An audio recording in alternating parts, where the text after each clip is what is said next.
sociali intermedi. È quindi il luogo dove colpire per prevenire e soffocare ogni movimento generale di lotta del proletariato, ed uno dei luoghi dove si trovano concentrate le forze da spaventare e da mobilitare contro le lotte proletarie.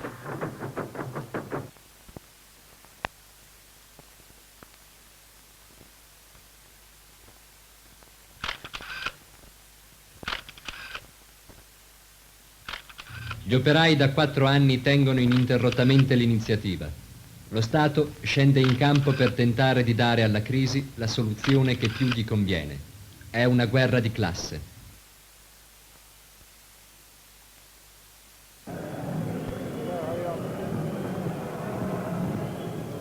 «23 settembre. Chiuse 2 fabbriche alla Pirelli Bicocca. 10.000 operai in sciopero. Gravi disordini. 1 ottobre. Sciopero di bancari, edili, ospedalieri, alberghieri. 2 ottobre, sciopero alla Pirelli. 7 ottobre, 60.000 metalmeccanici scendono in piazza. 8 ottobre, incidenti sotto il grattacielo Pirelli.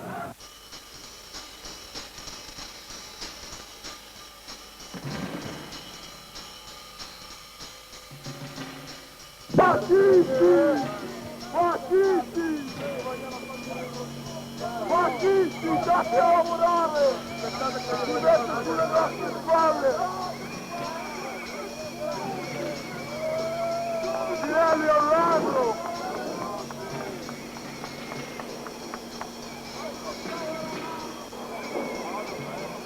Fascisti, date a lavorare! Anche voi come lavoriamo noi! Sudate anche voi le camicie! Sudatele! Sono buono a sparare, a ammazzare gli operai e di qualche paio di diavola.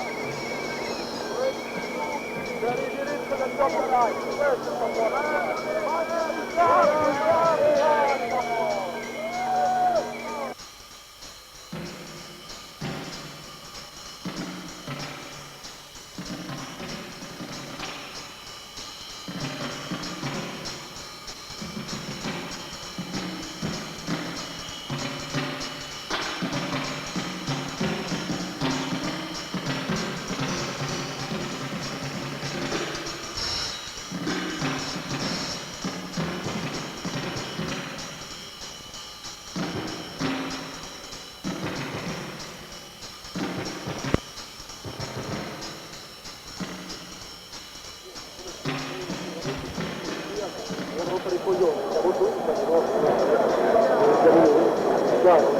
Che invece rompi il posto, loro nel loro ambito non vengono a rompersi lo Stato e noi siamo qui e loro.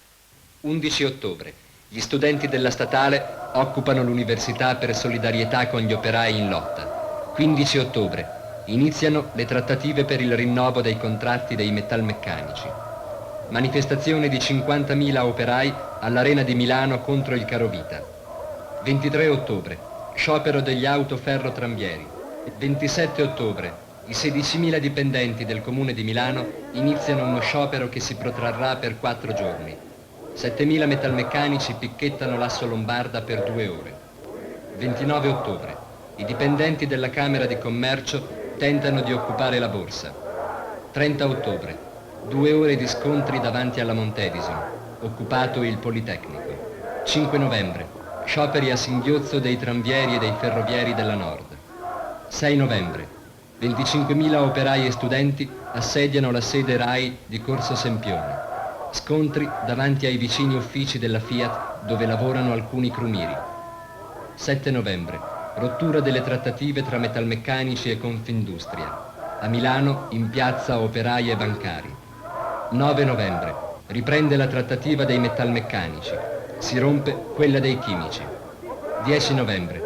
I sindacati cedono sul salario, l'orario e la normativa degli edili. 12 novembre. I tranvieri in sciopero bloccano un centinaio di vetture. Il blocco continua anche il 13. 15 novembre.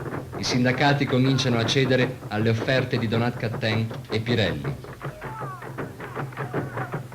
Hanno detto che i padroni potevano dare tanti soldi, ma nessun diritto sindacale. È vero il contrario. I padroni mollano sui diritti sindacali, aprono le porte al sindacato in fabbrica perché i sindacalisti tengano buoni gli operai. ma non mollano sugli interessi materiali della classe operaia, orario e salario.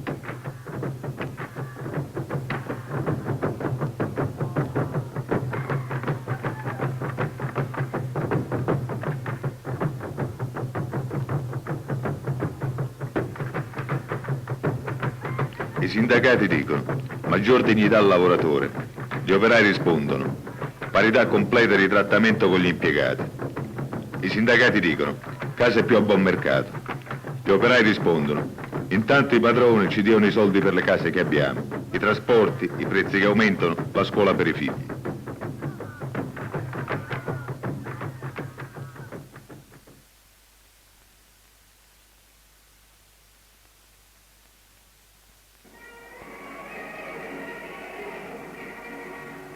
Lo sciopero generale del 19 novembre, proclamato dai sindacati, ha lo scopo di chiudere la lotta operaia contro lo sfruttamento in fabbrica per spostarla sul fronte della lotta per le riforme.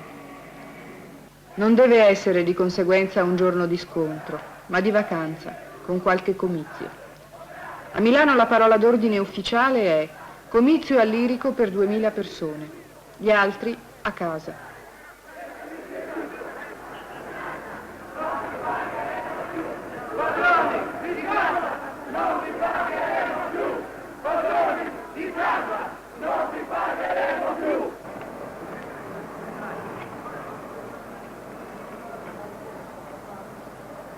Fascista!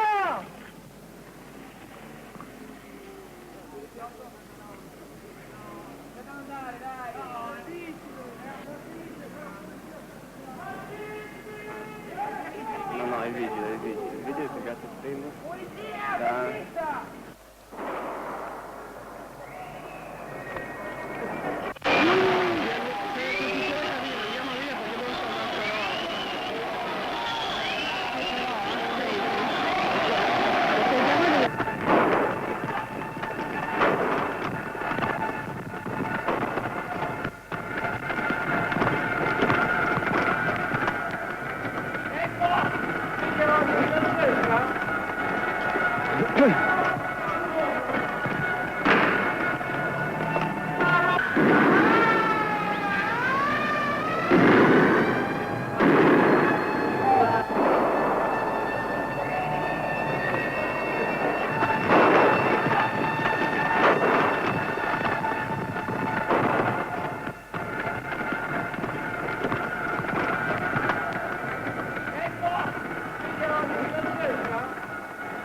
Davanti all'Irico passavano i cortei, no? A un certo momento è passato un corteo di maoisti, no? Di dietro c'erano loro con le camionette, non sono mai passati con le camionette, proprio incolonnati. A un certo momento, passati quelli là, quelli che sono lì hanno bloccato le camionette. Non dovete passare, cosa passate a fare di qua? Non c'è bisogno, non c'è ragione di passare. Sono quelli che uscivano dall'Irico. Quali che uscivano bloccando la polizia. Sì, e quelli che uscivano da lì. Hanno bloccato le camionette, da. Allora, a dire, ah sì, adesso, Indre, non fermarsi, Indre, tu. Fa parte Indre, poi fa la carica. Indre là, dopo mi sono meglio andato perché cominciava già il casino. Dopo 5 minuti cominciava la carica, il giro tondo, lì, e due di loro, capire più niente, si centra.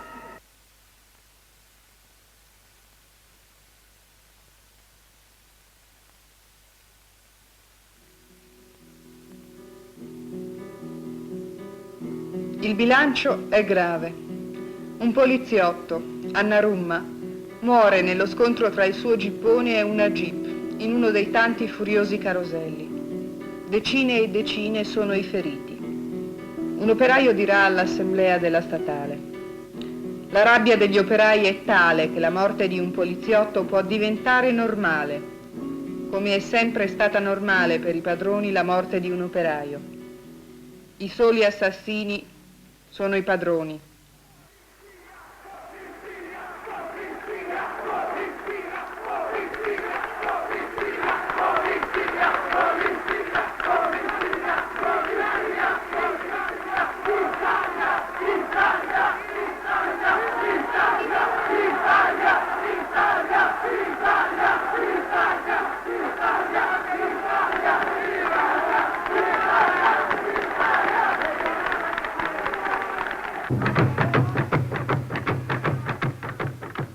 Intanto la forza operaia è cresciuta con la lotta di massa che è diventata sempre più aspra. Si sono messi a correre i ministri, i consiglieri comunali, la polizia, i padroni strillano. Violenze all'ingresso delle fabbriche, con dei picchettaggi formidabili, atti di violenza grave contro anche la Costituzione, che come garantisce la libertà di sciopero garantisce anche la libertà di lavoro. Atti di violenze morali, o qualcheduno anche fisiche, ma soprattutto morali all'interno delle fabbriche, quando vengono obbligati a scioperare anche persone o anche dirigenti anche non coinvolti, anche gruppi di persone non coinvolte dalle agitazioni stesse, eppure che devono uscire, che sono state delle vere violenze che sono avvenute e che sono avvenute, che io mi auguro che siano evitate e condannate da tutti quanti. Credo che una legge regolatrice del sciopero potrebbe proprio favorire anche queste migliori di riconoscimento di diritti e doveri da tutte le parti. Mi piace ricordare la parola dovere, che oggi è un po' dimenticata da tutti quanti.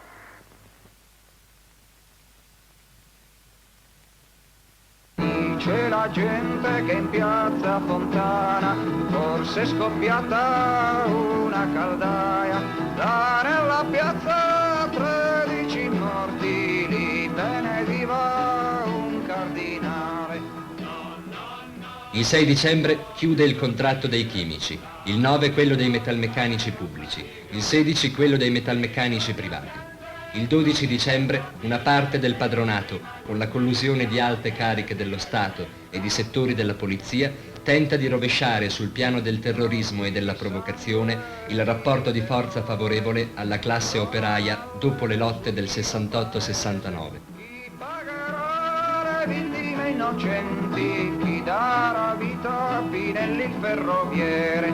Ieri ho sognato il mio padrone a una riunione confidenziale, si sono levati tutti il cappello prima di fare questo macello. Sulla montagna dei martiri nostri canto giurando su Saverio Saltarelli, sull'operaio caduto in cantiere, su Pietro Valpreda in carcere sepolto.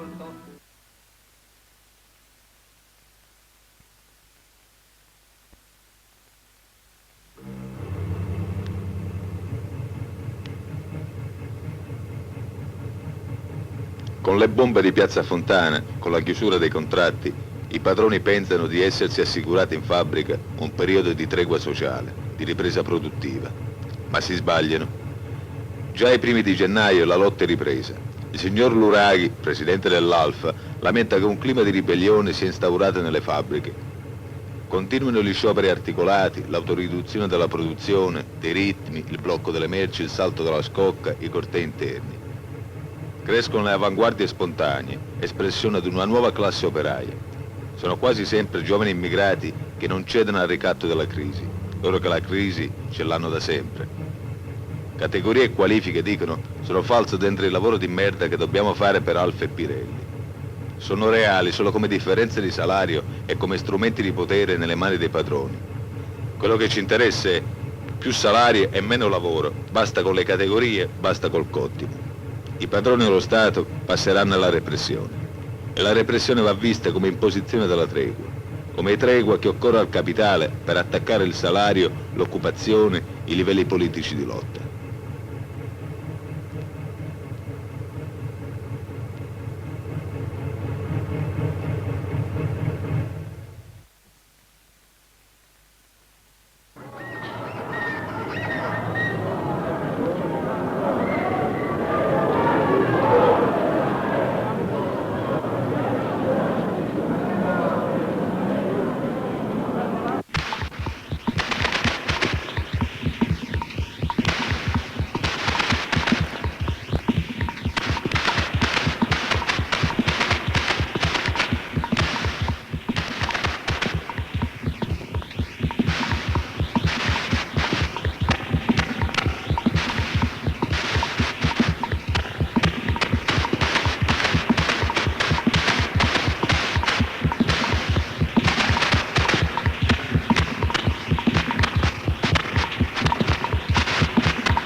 e la tua vita e l'han tutta distrutta,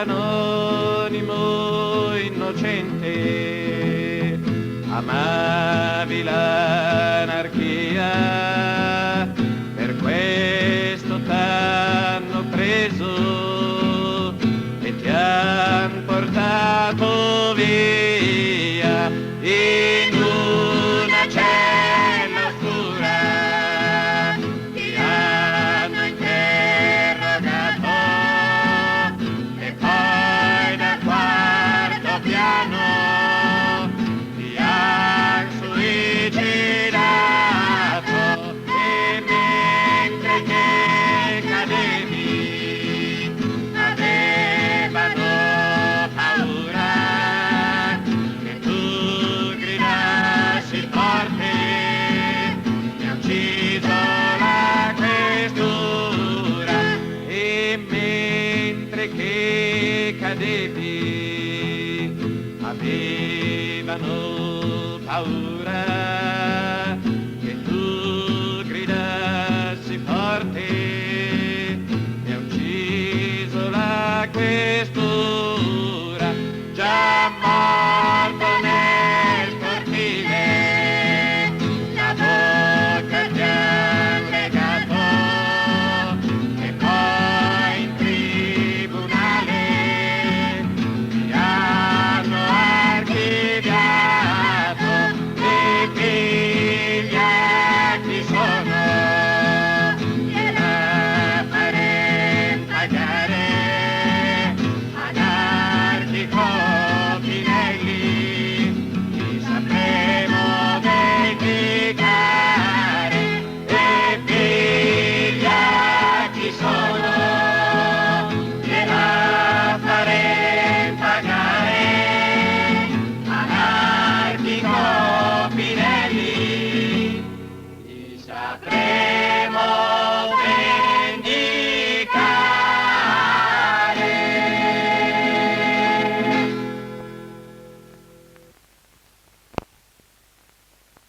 Il 9 ottobre 1970 si apre in un clima di occupazione militare il processo intentato per diffamazione da Luigi Calabresi contro il giornale Lotta Continua. Calabresi, accusato nei cortei, dai muri delle città, dalle pagine del giornale Lotta Continua di assassinio, si decide finalmente a presentare querela. Lo fa a ragion veduta. 2 robusti bastioni erano stati già da tempo alzati a proteggerlo: il decreto di archiviazione dell'istruttoria sulla morte di Pinelli, che lo dichiara suicida da raptus, e la richiesta di assoluzione senza processo del questore Guida, che aveva additato nel Pinelli un complice della strage di Piazza Fontana. Ma Calabresi non poteva immaginare di essere trasformato da querelante in imputato. Il processo finirà poi con la ricusazione del presidente, quando questi, Viotti, deciderà di aprire la bara di Pinelli. In Italia il processo politico o è repressivo o non si può fare. Il processo politico che ha per imputati gli operai e gli studenti è un processo semplice, senza storture istruttorie, con rito a volte direttissimo. Il processo politico che ha per imputati Calabresi e Allegra sarà invece contorto, difficile, pieno di questioni procedurali. Ma in quei giorni sui muri di Milano è scritto: Calabresi assassino, i compagni non dimenticano.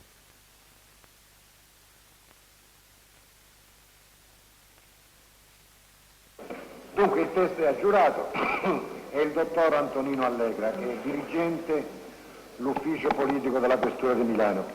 Feci una contestazione al Pinelli. Io avevo saputo da una persona che questa sorta aveva sentito dire che la bomba il 25 aprile all'ufficio campo della stazione centrale fosse stata messa un ferrovia elastico. Deposizione del capitano Lograno. Naturalmente io ho subito gridato, i sottufficiali si sono precipitati, io ho gridato si è buttato a squarciagola e contemporaneamente, siccome ho notato che i sottufficiali non erano riusciti a fermarlo, Sono venuto nel corridoio, ho continuato a gridare si è buttato. Subito, immediatamente gridai a squarciagola, si è buttato, si è buttato. Sono entrato, ho esibito a lui il verbale di interrogatorio e il dottor Allegra ha letto il verbale di interrogatorio. Quindi come ci siamo fermati qualche minuto a commentarlo e quindi posso dire che sono passati dai 5 agli 8 minuti. Perché mai, invece di andare in cortile a vedere quello che era successo al corpo straziato di Pinelli, o andare nella stanza per cercare di ricostruire il perché della tragedia, è intrattenuto a parlare con Valigiusti, forse per sincerarsi di che cosa Valigiusti avesse sentito? Il Pinelli che dava le spalle alla finestra, mentre io ero alla sua sinistra e alla sua destra c'era il collega Mainardi. Ad un tratto si è girato, aveva tra le mani la sigaretta, forse era alla fine, aveva un mozzicone, e ha posto la mano tra lo spiraglio che c'era tra un battente e l'altro della finestra, con l'intento, a mio avviso, poi dopo si è rivelato invece non veritiero, con l'intento di buttare la sigaretta o la cenere. Ad un tratto ha dato un colpo al battente sinistro della finestra ed è volato giù, tuffandosi nel vuoto. In questo attimo mi sono buttato, gettato nella sua direzione e devo avergli toccato un'estremità destra o sinistra, dipende, sicuramente alla destra, perché il volo, io ricordo benissimo, è avvenuto in questa posizione. Eravamo a mezzanotte, non è illuminato. Arrivato in quel punto, sentii che Pinelli mormorava qualche cosa. Mi pare dicesse mamma mia, aiuto, qualcosa del genere, però diceva delle parole molto confuse. Comunque mormorava qualche cosa. Io cercai di tirarlo su, ma notai che era tutto, praticamente aveva qualcosa di rotto, non si reggeva e continuava a lamentarsi. Allora lo ripresi giù e nel frattempo arrivò dell'altra gente, quelli della mobile, penso, qualcuno che stava uscendo, qualcuno della gente che io non conosco. Allora mi chiesero cosa fosse successo. Io dissi che un fermato si era buttato dal quarto piano e così...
Il 12 dicembre 1970 a Milano operai e studenti trasformano spontaneamente in una giornata di lotta contro lo Stato l'anniversario della più mostruosa macchinazione reazionaria del dopoguerra.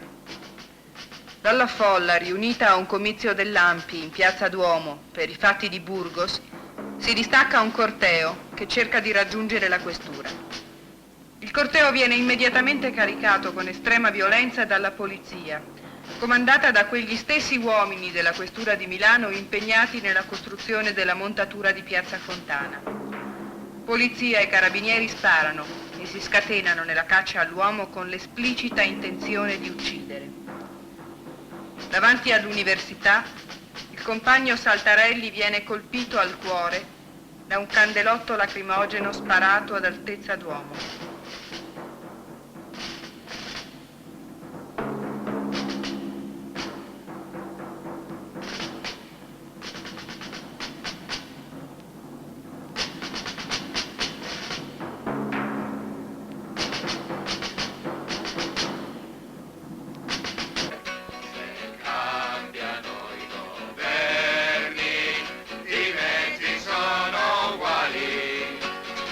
padroni e riformisti ammazzan proletari, Restivo e Berlinguer, con le stesse parole, dicono sì è morto, gli s'è fermato il cuore, ma la gente dei quartieri dice ieri Pinelli ce l'hanno assassinato ed oggi Saltarelli, adio Saltarelli, noi ti vendicheremo, burocrati e padroni, ti impiccheremo, gli studenti del Verdi.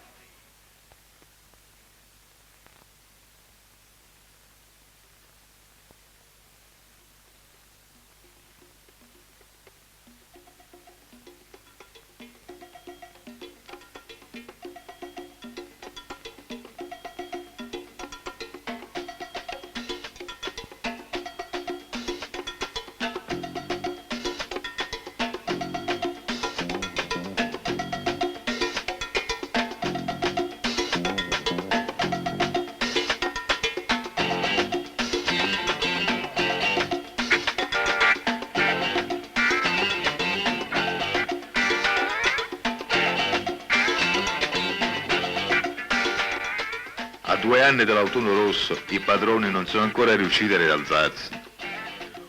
L'arma che ora intendono usare è la crisi, un'arma costosa che comporta distruzione di ricchezza. È un'arma rischiosa perché anche una parte dei padroni può esservi implicata. È un'arma estrema. Non devono passare. Contro la crisi la risposta operaia è di sempre. Lotta subito, lotta d'attacco.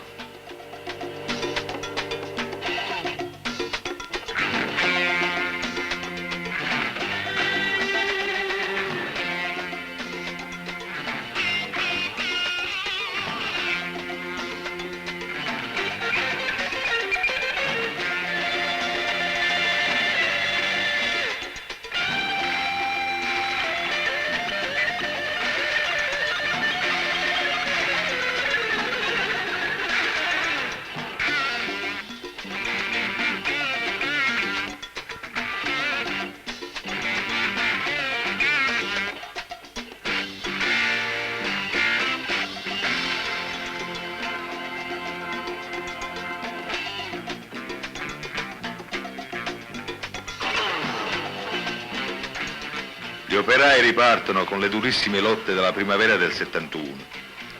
Fanno scendere la produzione al minimo. I padroni rispondono con la cassa integrazione, col decretone che col caro vite riduce ancora di più il potere d'acquisto dei salari.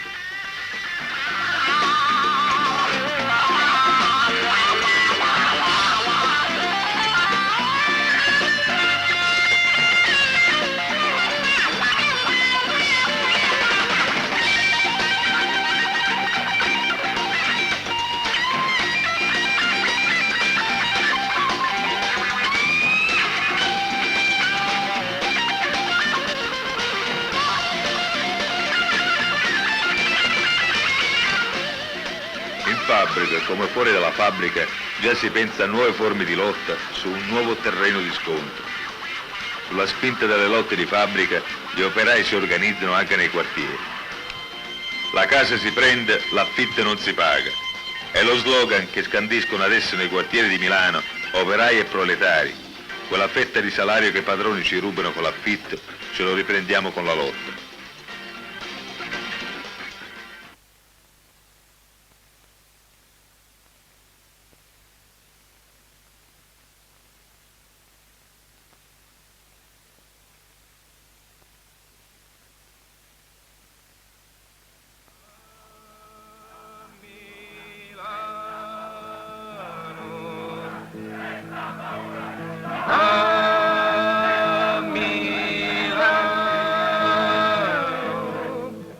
m'avevano detto vai a Milano che la trovi da lavorare. Ci ho trovato uno padrone che m'ammazza a fatica, ed in cambio dello sudore fame e freddo mi tocca fa, ed in cambio dello sudore fame e freddo mi tocca fa.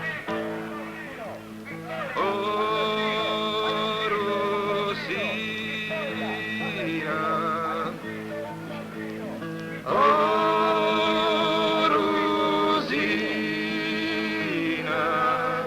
t'aveva promesso che entro l'anno a Milano t'avrei portato. Ho trovato un lavoro ma la casa non ci sta, e quei soldi della paga me la stanno a fabbricare, e quei soldi della paga me la stanno a fabbricare.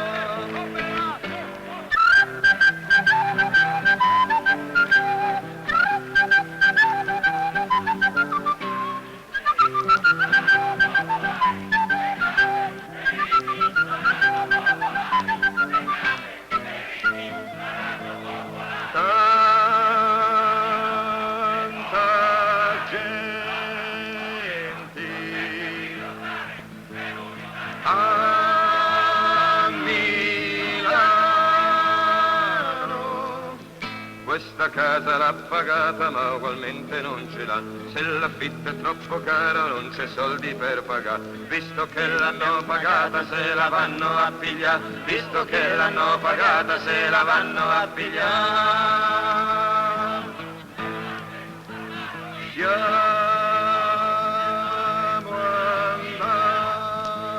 andati via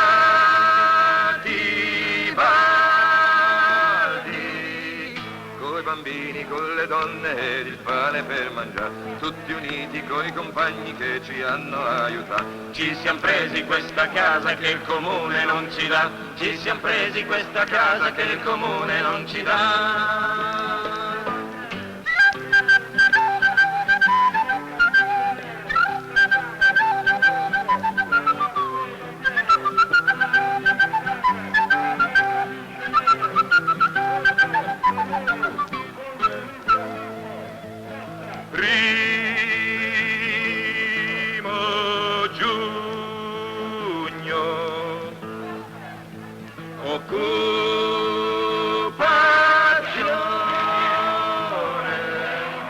Abbiamo fatto l'ambulatorio dove ognuno veniva curato, abbiamo fatto la mensa comune dove gratis si ho mangiato. Ogni sera l'assemblea dei capifamiglia, tutti quanti decideva come la lotta il giorno dopo può andare avanti. Ogni sera l'assemblea dei capifamiglia, tutti quanti decideva come la lotta il giorno dopo può andare avanti. Alle 5 di mattina è arrivata la polizia e ci ha fatti sgomberare sotto l'acqua che cadeva coi bambini appena nati. Mascalzoni, delinquenti, assassini ci han chiamato, assassini sono loro che hanno ucciso Massimiliano.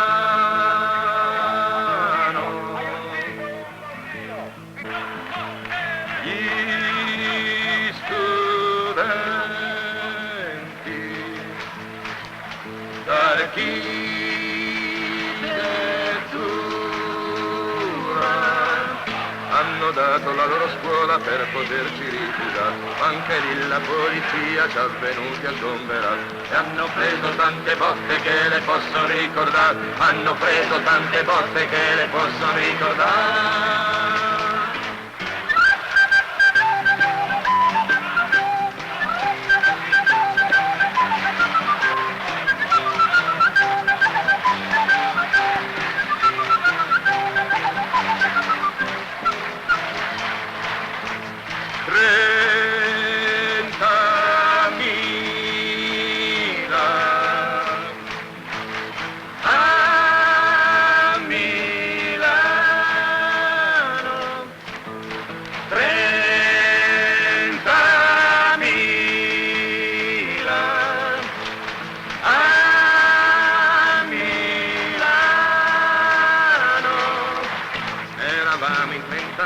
Tutti in piazza a protestare, 30.000 proletari tutti insieme a gridare. queste sono nostre, ce le siamo prese già, noi ce le siamo prese come noi dovete fare. Le riforme dei padroni non si possono più fregare, perché ormai l'abbiamo capito, lotta dura bisogna fare, perché ormai l'abbiamo capito, lotta dura bisogna fare.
Venerdì e sabato 19 e 20 novembre moltissimi istituti sono teatro di scioperi, di occupazioni, di cortei interni, di serrate, di sospensioni. Lunedì la polizia attacca in 5 istituti. Ci sono scontri, decine di feriti e 11 arresti. Il capitale con la violenza si è impadronito di tutto. Con la violenza ci impone di lavorare per lui, studiare per lui, per il suo sviluppo, in cambio del privilegio di poter sopravvivere. Oggi ai proletari che esprimono il loro rifiuto del lavoro capitalistico, l'urgenza di cambiare subito la loro vita di merda, il capitale indica la via dell'istruzione come mezzo per garantirsi un avanzamento sociale, un maggior reddito, un lavoro più pulito. I riformisti, PC e alleati vorrebbero organizzare razionalmente queste esigenze indicando agli studenti la riforma della scuola, ripulendo per conto del capitale gli angoli di arretratezza per il suo sviluppo. Gli studenti, soprattutto i medi, sono scesi invece sul terreno dei bisogni materiali e della lotta contro la condizione complessiva dello studente proletarizzato. Per il giorno 24 viene dichiarato dal Comitato di Agitazione uno sciopero generale degli studenti medi.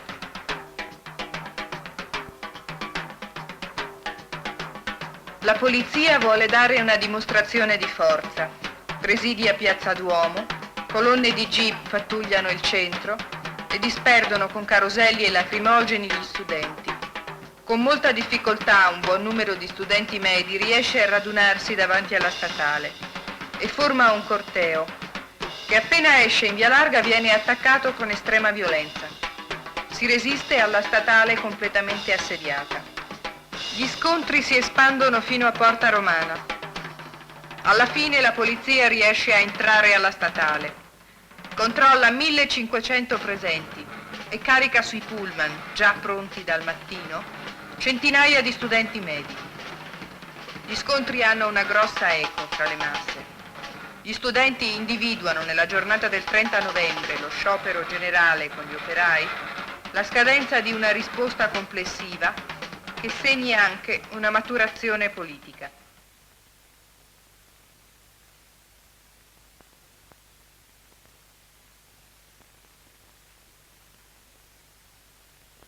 All'assemblea intergruppi al Teatro Lirico, le organizzazioni della sinistra rivoluzionaria che hanno indetto una manifestazione nazionale a Milano per il 12 dicembre dichiarano: la manifestazione la faremo in ogni caso. Bisogna garantire a tutti i costi l'agibilità politica della città.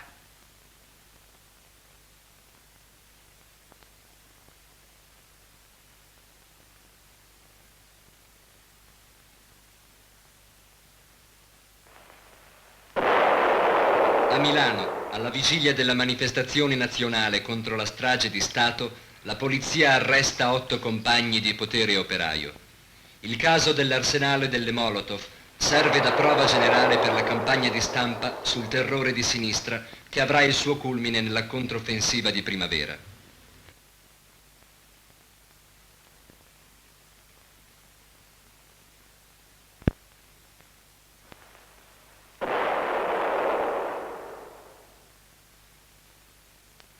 È a tutti noto che finora solo i poliziotti hanno aggredito e ammazzato.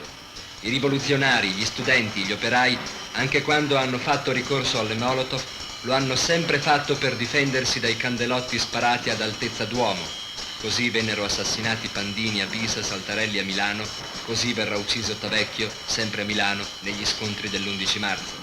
Per difendersi dalle cariche delle camionette lanciate a tutta velocità, così venne ucciso Ardizzone, o addirittura a colpi d'arma da fuoco, Avola, Battipaglia e poi Franceschi a Milano.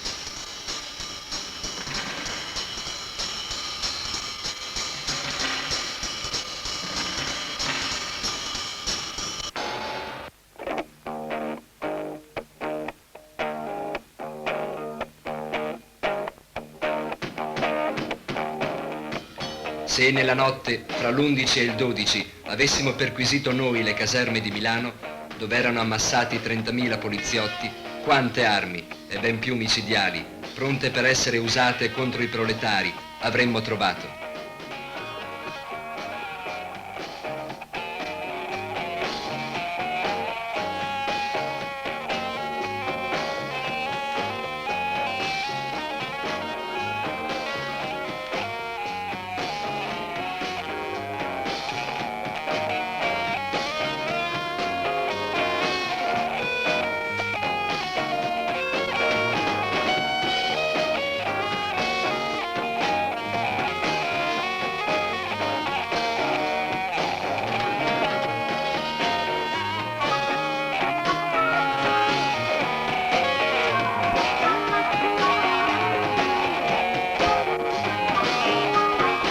Il 1972 inizia veramente il 12 dicembre 1971.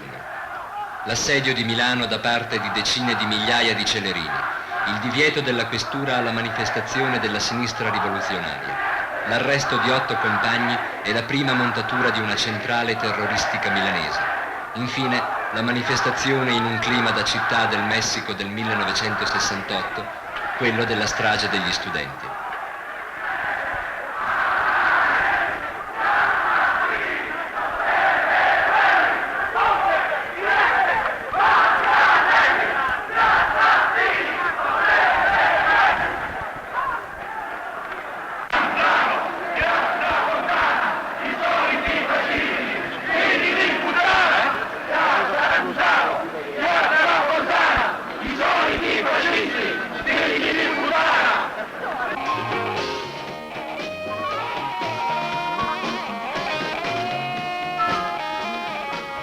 Lo svolgersi di questi avvenimenti, che aveva allora un'aria di eccezionalità, sarebbe diventato nel 72 pane quotidiano per l'operaio, lo studente, il poliziotto, l'uomo della strada di Milano e delle altre città italiane.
nazionale, orgoglio nazionale, unità nazionale per una battaglia che è la battaglia della nostra sopravvivenza. Italiani che non hanno rinunciato all'appellativo di uomini si uniscano al di sopra delle fazioni, al di sopra dei partiti, al di sopra delle divisioni interessate e volute, al di sopra dell'ormai superato, in disuso e troppo a lungo sfruttato fascismo e antifascismo. Si uniscano per dire sì alla libertà nell'ordine. Questa dimostrazione, questa manifestazione vuole dimostrare che è possibile battere il comunismo, che è possibile battere i nemici dell'Italia e insieme lo faremo. Viva l'Italia! Prima di dare la parola a Mario Tedeschi voglio ringraziare tutti i gruppi che insieme che hanno aderito all'appello lanciato dal Comitato Permanente Anticomunista. Cito il gruppo Jan Palach, gli operai liberi dell'Alfa Romeo, il gruppo Forense, cito i monarchici, il Fronte della Gioventù stesso. Do la parola, e ne sono molto onorato, al giornalista Mario Tedeschi.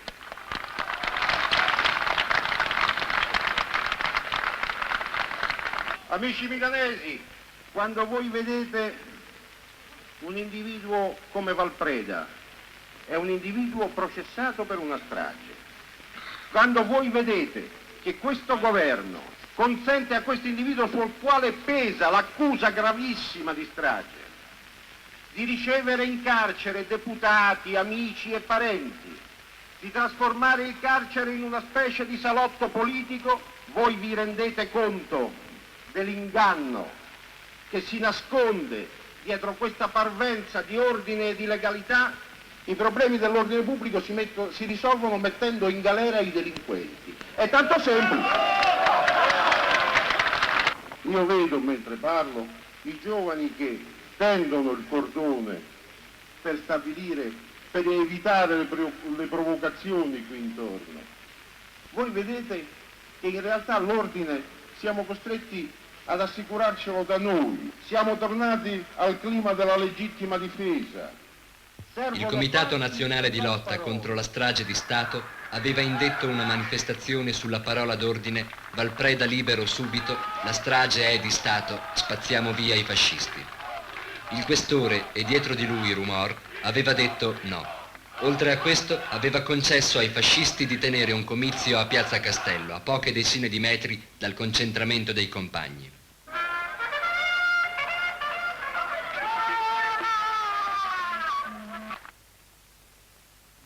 Seguiranno 3 ore di duri scontri. L'autodifesa militante ha saputo sostenere il carattere politicamente offensivo della manifestazione. La solidarietà dei proletari del quartiere Garibaldi, epicentro degli scontri, dei tranvieri, dei conducenti degli autobus, è stata fortissima. Inutile dire che il PC non aveva nemmeno organizzato contro i fascisti la solita processione unitaria.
Dopo il 12 dicembre 1971, che aveva visto pesare sulle avanguardie rivoluzionarie il ricatto della polizia, l'11 marzo dimostra che il diritto di stare in piazza lo si conquista con la forza della propria organizzazione, con la capacità di risposta e di offensiva. In questi 3 mesi Milano ha visto la lotta dell'Alfa farsi più alta, più significativa, con il blocco delle merci e il sabotaggio dei binari. È cominciata e continua la lotta alla Pirelli. In queste esperienze le avanguardie di fabbrica hanno avuto un'importante maturazione politica. Per la prima volta i gruppi, dopo molto tempo, sono compatti sulle scelte da compiere, uniti su un terreno avanzato.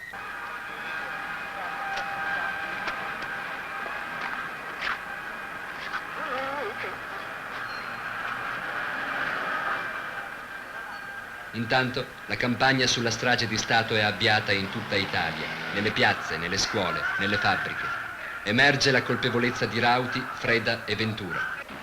Gli scontri dell'11 marzo hanno una grande risonanza in tutta Italia, stimolano e rafforzano la lotta contro i fascisti e lo Stato. La parola d'ordine, i fascisti non devono parlare, rimbalza da una piazza all'altra, da un corteo all'altro. I fascisti a Milano no, non devono parlare mai, mai, mai più. E questa è la nostra campagna elettorale, proprio così.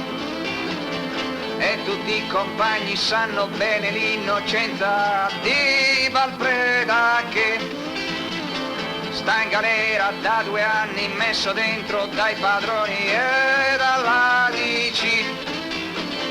Vengono a sparare i celerini sul nostro corteo che fermo sta.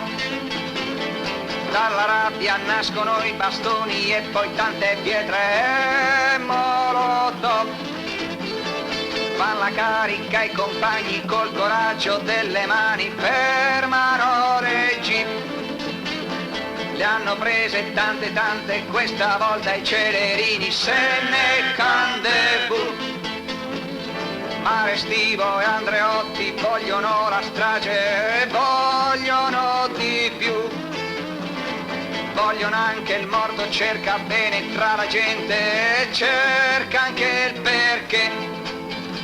La strage di Stato e uccide ancora.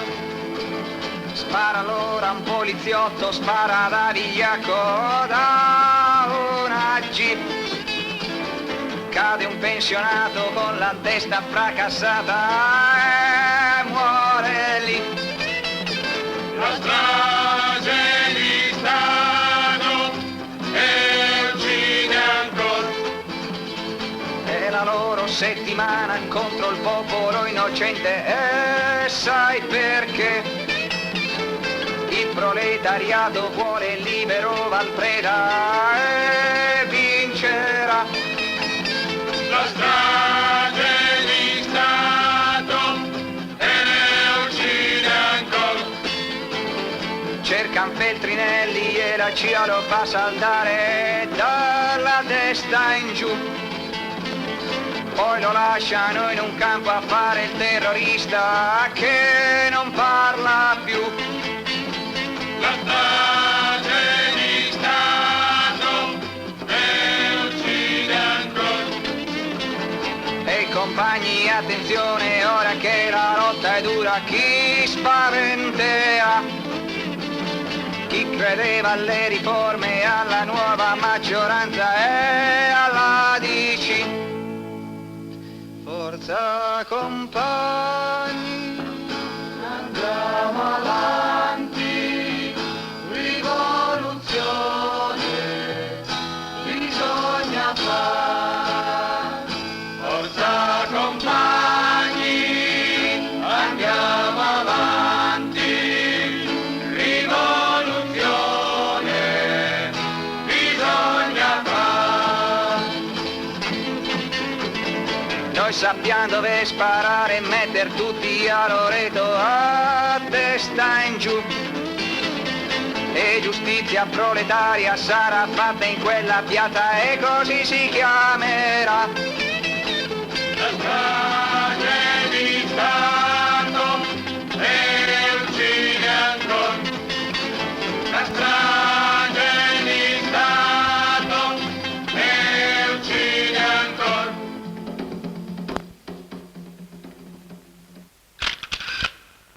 All'interno dell'uso del processo Valpreda e della truffa elettorale, lo Stato gioca la carta della distruzione delle organizzazioni rivoluzionarie, per arrivare al 7 maggio e poi in realtà ai contratti, con un paese ripulito e ordinato.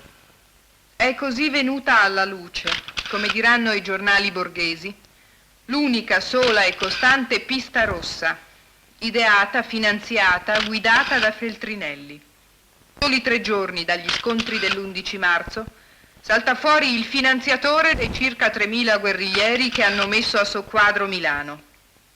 Polizia e procuratori armati cominciano a indagare, irrompere, sequestrare, a gonfiare la campagna di stampa contro il disordine criminale e terrorista. Ma sono gli stessi, Bonanno, Allegra, Calabresi, De Peppo, che hanno costruito le più clamorose montature giudiziarie della storia italiana, dalle bombe sui treni alla strage di Piazza Fontana. Sono gli stessi che hanno ucciso Pinelli, Saltarelli, Tavecchio.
Anche questa volta, attraverso le reazioni del paese reale, è emerso un confronto senza mediazioni, una spaccatura verticale.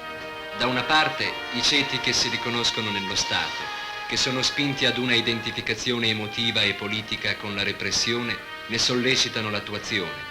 Dall'altra, la classe operaia che ha accolto la morte del commissario come un episodio di normalità che rientra nella lotta di classe, come un momento di violenza ineluttabile e addirittura ovvia. Non è un caso, infatti, che il MIS e i fascisti questa volta siano rimasti esclusi dalla scena. Ricordiamoci com'era stato per Anna Rum, squadristi in piazza, caccia al rosso, pestaggio di capanna. Usati con metodo e competenza quando si è trattato di sferrare l'attacco alla sinistra rivoluzionaria, sempre giocati nella repressione delle lotte operaie, si sono visti relegare oggi a un ruolo di spettatori. Poca consolazione per Almirante avere dedicato un'ora del suo comizio romano al camerata Calabresi e alla sua anima che d'ora innanzi vivrà nella destra nazionale e le sarà di ispirazione. Al Lito Bonanno non lo ha voluto ai funerali e non lo vuole ora quando il problema reale e urgente da affrontare è la reinvenzione di una repressione che sia adeguata ai nuovi livelli dello scontro di classe. Per ora l'uso più alto che siano riusciti a fare di Calabresi è la caccia all'estremista e ai reati di stampa e di opinione. Ma il progetto è più ambizioso.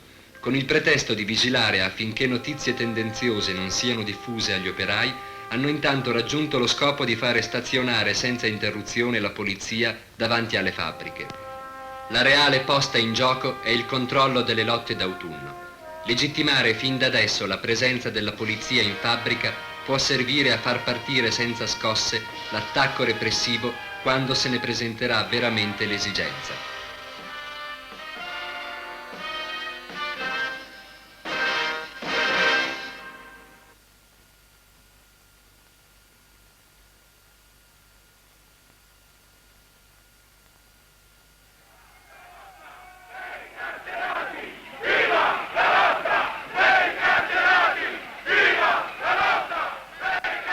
A Milano sono in galera, insieme con decine di compagni sequestrati dopo i fatti dell'11 marzo e dell'inchiesta Feltrinelli, 57 proletari, uomini e donne e i loro bambini, protagonisti con tanti altri di una delle più lunghe e dure lotte per il diritto a una casa e a una vita decente. Ma rispetto a tutte le lotte precedenti c'è un fatto nuovo. L'arresto di tutti i proletari su cui la polizia è riuscita a mettere le mani. Perché? Perché oggi il potere ha la necessità di soffocare a qualunque costo la lotta di massa, quando questa è organizzata e portatrice di un programma generale, quando è autonoma rispetto a ogni contrattazione corporativa. Il 5 aprile siamo andati a fare la seconda occupazione di Grattasoglio. Siamo arrivati un po' per volta, donne, bambini e uomini. Le donne e i bambini sono salite sopra, ci siamo barricate dentro, abbiamo tirato via le porte del bagno, della cucina, delle porte della camera da letto, tutte delle camere e abbiamo barricate dietro la porta principale con chiodi.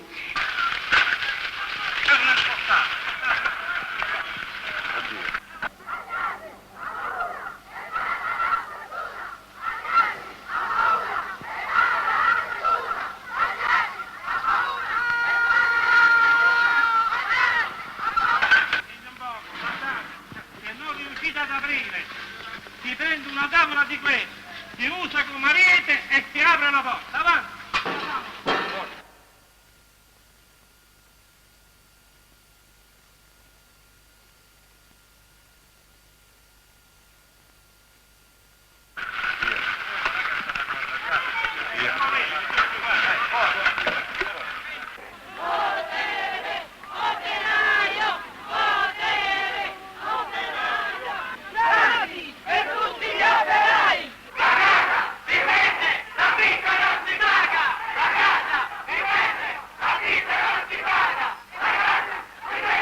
Martedì 18 aprile, ore 9, siamo partite 130 famiglie e siamo andati a occupare una casa privata in via Cassala. Avevamo deciso però di non farci buttare fuori stavolta e di fare anche lo scontro possibilmente.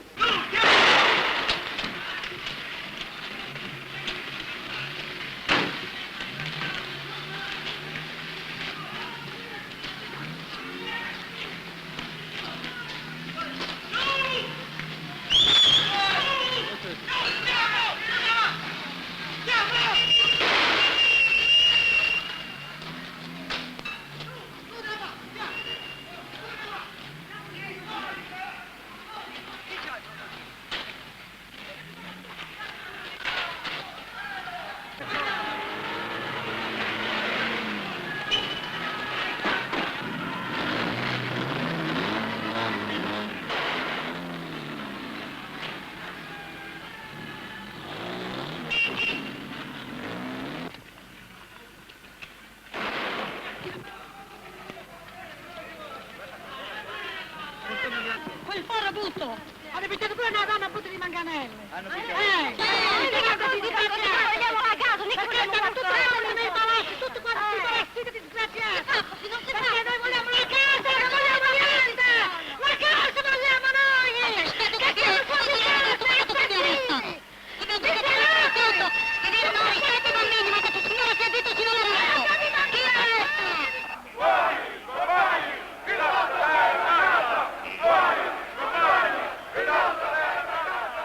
Ma il disegno borghese non si è realizzato.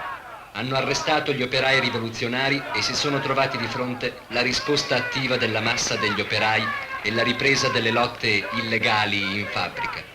Non ce la fanno ad isolare le avanguardie e a farle fuori, per far fuori poi le masse. Devono sospendere migliaia di operai, devono incarcerare, non sono mai arrivati a questo punto, tutti i proletari che conducono una lotta di massa, come è successo a Milano. Ma la parola d'ordine che viene da Milano è prima di tutto questa: far pagare ai padroni tutto il prezzo politico della loro violenza, rilanciare ovunque la lotta di massa.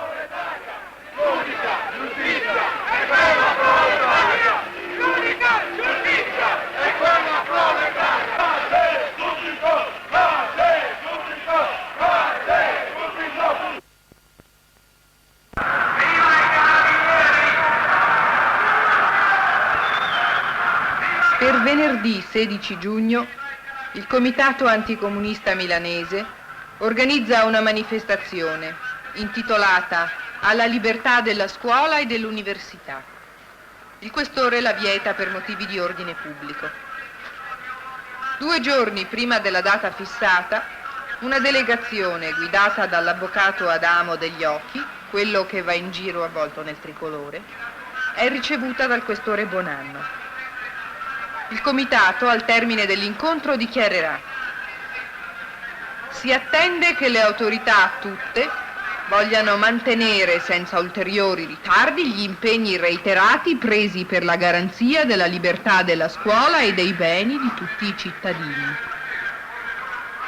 Venerdì 16, puntualmente, la polizia onora gli impegni. Come l'11 marzo, una provocazione fascista è il pretesto per l'intervento della polizia contro la sinistra rivoluzionaria.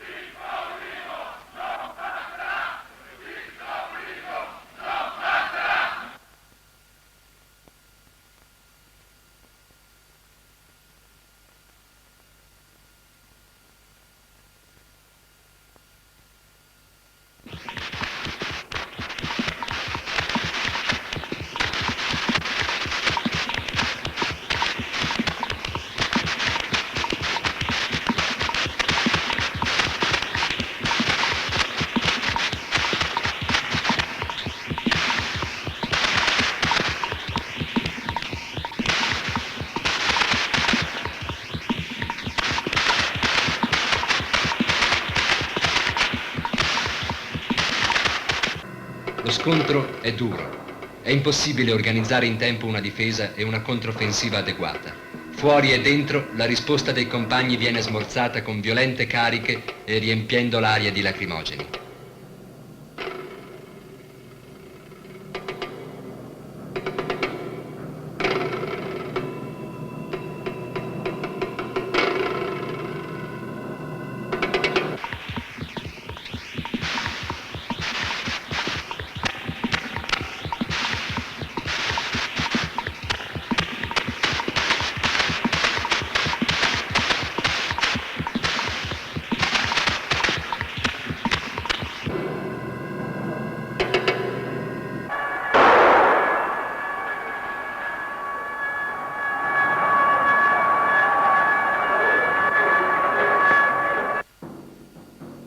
Da un punto di vista militare, lo sgombero della statale è un'operazione in grande stile.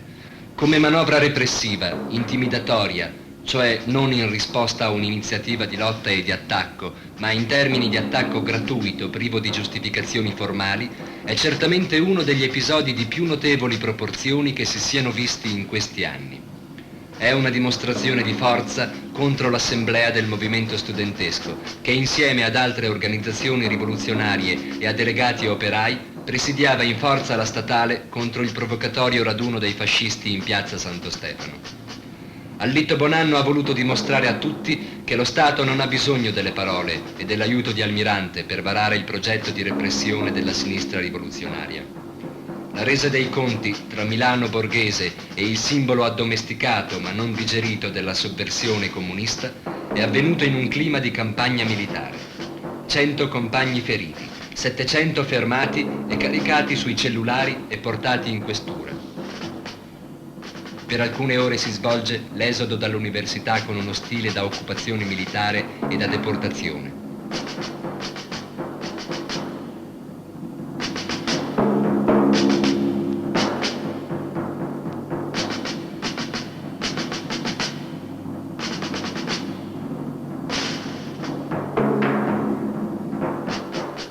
L'attacco della polizia è significativo del tipo di violenza generale che lo Stato vuole oggi scatenare contro tutto il movimento e non solo contro le avanguardie. Ci hanno provato l'11 marzo, ci hanno provato con l'inchiesta Feltrinelli, incarcerando i proletari in lotta per la casa, con l'assassinio di Calabresi. Ma ormai le lotte operaie sono alle porte.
La violenza dello Stato si fa sentire subito.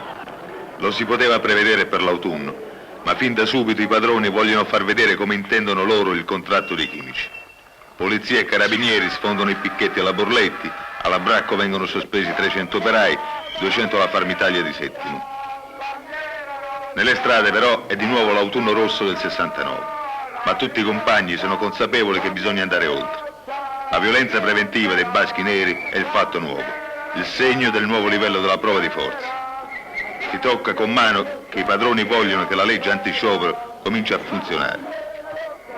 Da un lato con il cedimento sindacale alla violenza dei padroni e dall'altro con la militarizzazione aperta delle fabbriche come misura preventiva.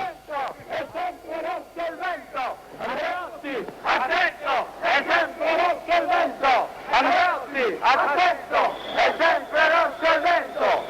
Andreotti, attento, è sempre rosso il vento! Nel complesso le iniziative repressive, sospensioni, polizia, spalleggiate dalle lettere aperte di Lombardi e dal clima creato dalla drammatizzazione della crisi, con interventi di Piccoli, Cefis, Petrilli, non hanno ottenuto il risultato sperato. Ovunque gli operai hanno risposto allargando e intensificando lo scontro, ricorrendo a forme più incisive di lotta alla produzione. riproponendo i termini dello scontro contrattuale, non lasciandosi ingabbiare in proteste difensive contro la rappresaglia padronale. Gli operai chimici guardano all'autunno e alle lotte dei metalmeccanici. Chimici e metalmeccanici uniti nella lotta. Andreotti consegna alla città di Sesto San Giovanni la medaglia d'oro per la Resistenza. E nei giorni della lotta rosso era il mio colore, ma nell'ora del ricordo oggi porto il tricolore. Tricolore è la piazza, tricolori partigiani, siamo tutti italiani, viva viva la nuova unità. E che festa, e che canti, e che grida, e che batti, e c'è Longo e c'è Parri, ma c'è anche Andreotti e c'è il mio principale, quello che mi ha licenziato, quello sporco liberale, anche lui tricolorato. Mi son tolto il fazzoletto, quello bianco, verde e rosso, e dal collo mi sono messo quello che è solo rosso. E mi hanno dato del cinese, mi hanno detto disfattista, ho risposto secco secco, ero e sono comunista. Ieri ho fatto la guerra contro il fascio e l'invasore, oggi lotto contro il padrone per la stessa libertà. E se vi va bene il liberale con Andreotti e il tricolore, io vi dico siete fottuti, vi siete fatti incastrare. E mi hanno dato del cinese, mi hanno detto disfattista, ho risposto secco secco, ero e sono comunista. La la la la la la la la la.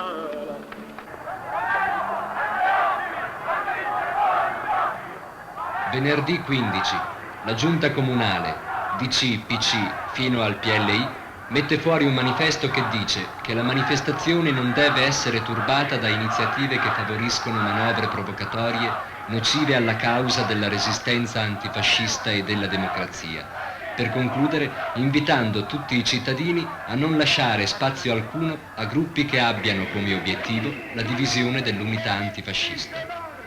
La sinistra rivoluzionaria ha infatti organizzato una manifestazione contro Andreotti, ma lo spazio per andare a gridare ad Andreotti quello che pensano di lui, gli operai della Breda se lo sono preso, superando gli sbarramenti della polizia e i servizi d'ordine del PC. PC e Questore si sono infatti divisi il compito di circondare la piazza, di allontanare le bandiere rosse, di far accedere al cortile in cui parlerà Andreotti, perché si tratta proprio di un cortile, solo gli invitati. Così, mentre Andreotti parla, i compagni della Breda e i militanti della sinistra rivoluzionaria arrivano cantando Bandiera rossa e lanciando slogan "La resistenza è rossa e non democristiana". Poi cominceranno le cariche e gli arresti. Andreotti ha così ricevuto un'accoglienza degna della Stalingrado d'Italia ed è scappato a metà cerimonia.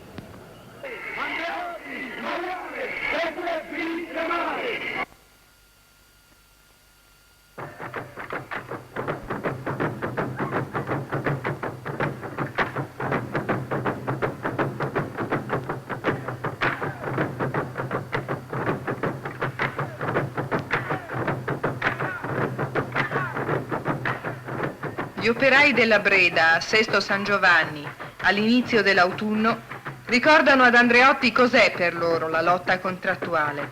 Salario garantito, non solo come unica tematica in grado di unificare grandi e piccole fabbriche, ma anche come pratica di lotta contro il carovita, i fitti, le tasse.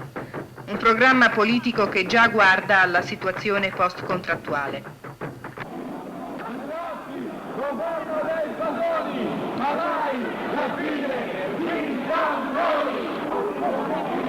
Andreotti, governo dei padroni, farai la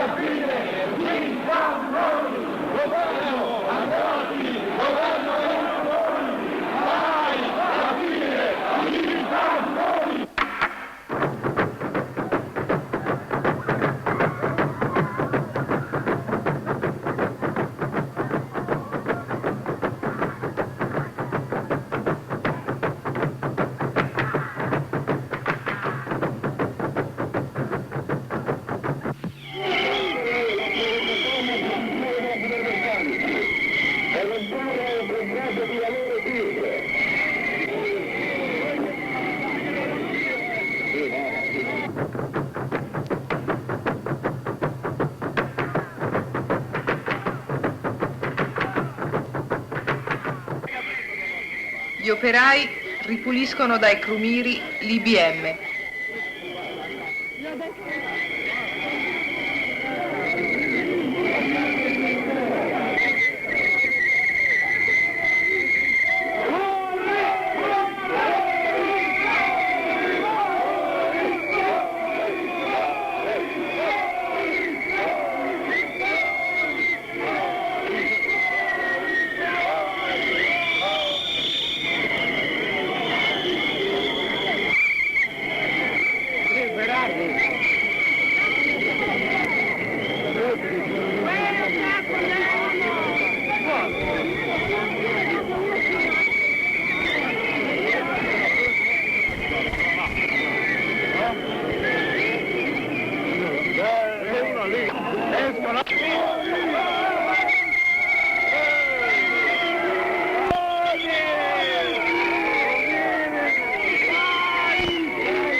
Per i padroni, battere la classe operaia significa innanzitutto fare i conti con i metalmeccanici. Dal 69 ad oggi, gli operai metalmeccanici hanno rappresentato l'avanguardia di massa delle lotte operaie. Da essi sono partiti i contenuti, le indicazioni, le forme di lotta che hanno scosso il potere dei padroni nella fabbrica e nella società. Sono 1,5 milioni di operai che non hanno smesso di lottare, una forza quantitativa che decide l'esito delle lotte di classe in Italia. Dalle maggiori fabbriche metalmeccaniche sono partite e si sono estese nel 69 le parole d'ordine che hanno unificato la classe e l'hanno portata a vincere durante l'autunno caldo. Aumenti uguali per tutti, salario sganciato dalla produttività. Sono gli stessi operai che hanno rovesciato i contratti contro i padroni con la volontà e la pratica di non accettare la tregua e la trattativa, ma di vincere con la forza dell'unità di massa sugli interessi materiali. Sono gli stessi operai che non si sono accontentati di 4 soldi, che non hanno permesso ai capetti e ai ruffiani di tornare a dettar legge, che hanno continuato a portare avanti gli obiettivi egualitari. Sulla parola d'ordine no alle qualifiche sono riprese nel 70 e nel 71 lotte durissime alla Fiat, all'Alfa, all'Italsider. I metalmeccanici non sono stati solo l'avanguardia delle lotte in fabbrica contro l'organizzazione del lavoro, ma spesso un'avanguardia che ha imposto l'esigenza dello scontro politico a livello sociale, come oggi contro Andreotti, contro il fermo di polizia.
hanno disertato completamente. La loro latitanza politica è stata totale. Come nel 71 sono andati a teatro a chiedere che venga fatta luce sulla strage di Milano.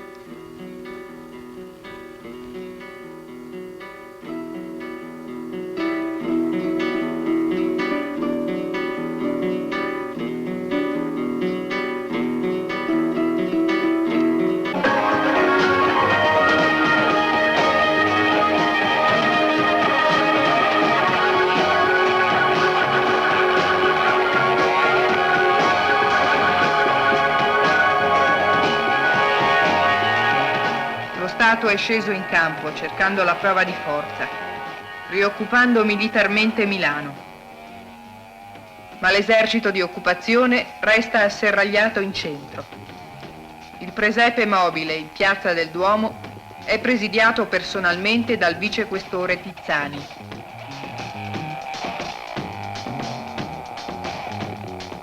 La manifestazione è organizzata clandestinamente. I compagni si prendono i quartieri proletari, timidamente contrastati da sparute pattuglie d'ufficiali kamikaze nascoste dietro gli angoli delle strade. Alle finestre e sulle strade i proletari salutano a pugno chiuso i compagni che arrivano in corteo. Un operaio osserva che a Milano il centro dei padroni, i loro uffici, i loro negozi, le loro case, non è mai stato così assediato dal resto della città, dalla cintura rossa proletaria.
L'occupazione militare della città, iniziata fin dal giorno 11 e proseguita fino alla tarda mattinata del 13, che ha visto in azione complessivamente 20.000 tra poliziotti e carabinieri, decine e decine di mezzi, è fallita nel modo più clamoroso.